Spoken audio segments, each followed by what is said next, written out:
Estamos aqui com o curso de Teologia à Distância da TV Século XXI, ministrando a disciplina Introdução à Bíblia. Sou o professor Renato Sporat, teólogo na Igreja Luterana e professor com especialidade em Bíblia. Vamos tratar hoje o tema o movimento de Jesus entre a renovação e a ruptura. O movimento de Jesus tem semelhanças com os movimentos de renovação e de resistência que surgiram durante a presença do poderio romano na Palestina. Para falar do movimento de Jesus, precisamos clarear primeiramente em que fontes literárias nos baseamos para descrevê-lo. Além disso, o específico do perfil de Jesus e de seu movimento despontará ao ser comparado com outros movimentos e grupos que ora se aproximam, ora se distanciam uns dos outros. Destaquemos novamente 3 momentos para estudar o tema. Primeiro, em busca do Jesus histórico. Segundo momento, Jesus de Nazaré e João Batista. Terceiro momento, Jesus de Nazaré e o grupo dos fariseus. Primeiro momento, em busca do Jesus histórico. O Novo Testamento quer ser testemunho da comunidade primitiva sobre Jesus como Senhor, crucificado e ressuscitado. Os evangelhos querem, antes de mais nada, responder a perguntas e desafios das comunidades de fé, em que as memórias sobre Jesus foram narradas e a quem são destinadas agora como texto escrito. Os evangelhos sinóticos, Mateus, Marcos e Lucas, e o quarto evangelho, Evangelho de João, tem interesse teológico antes de histórico. Onde fala agora o Jesus da história e onde se proclama o Cristo da fé. Como fontes para reconstruir o que Jesus e seu movimento propunham, temos que nos ater ao material que preservou, de alguma forma, a fala do profeta e rabi de Nazaré. Essa poderá ser encontrada em ditos de Jesus e nas parábolas sobre o reino de Deus. Na comparação com outros movimentos contemporâneos, terá que se cuidar que a posição assumida por Jesus seja extraída desse material mínimo.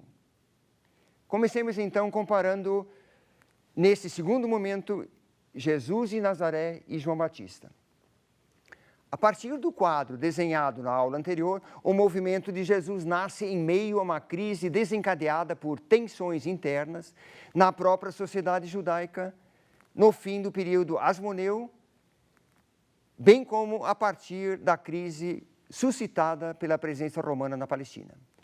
E mais do que isso, o movimento de Jesus não é apenas reflexo de uma crise, ele quer ser também uma proposta para superar tensões, ou ao menos uma proposta para reduzir tensões que geram discriminação, condenação mútua, agressão e violência.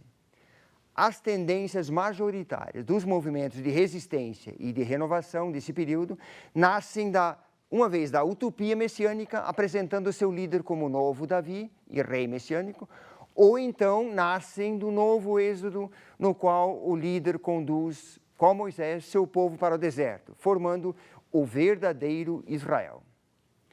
Esse é o caso de João Batista, que nos interessa aqui, mas também é o caso dos essênios.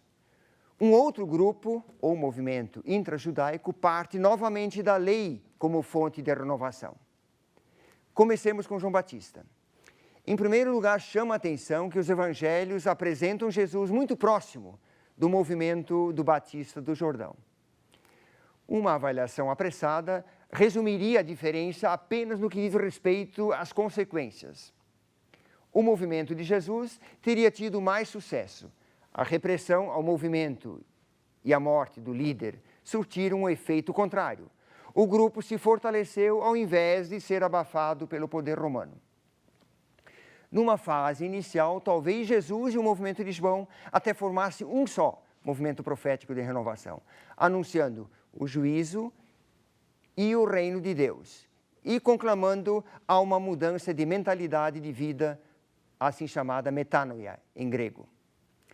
Exteriormente, eles começam a se diferenciar quando um chama seus seguidores para o deserto instigando-os a abandonar a sociedade corrupta para chegar até o batismo no Jordão. Ninguém escaparia ao juízo de Deus iminente sem a conversão e arrependimento simbolizada no batismo. A vida ascética do líder João Batista ia lado a lado com o seu distanciamento geográfico da sociedade. Agora, também Jesus é pregador itinerante, mas vai até as aldeias e comunidades. Talvez ele evitasse as cidades maiores e se identificasse mais com o mundo rural, mas ele não se distancia geograficamente da sociedade para ir ao deserto, nem se identifica com a prática de jejum do movimento batista. Não, pelo contrário.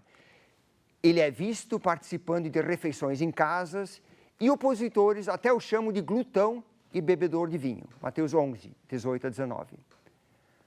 A consciência de que o futuro já invadiu o presente começa a ganhar corpo na pregação de Jesus.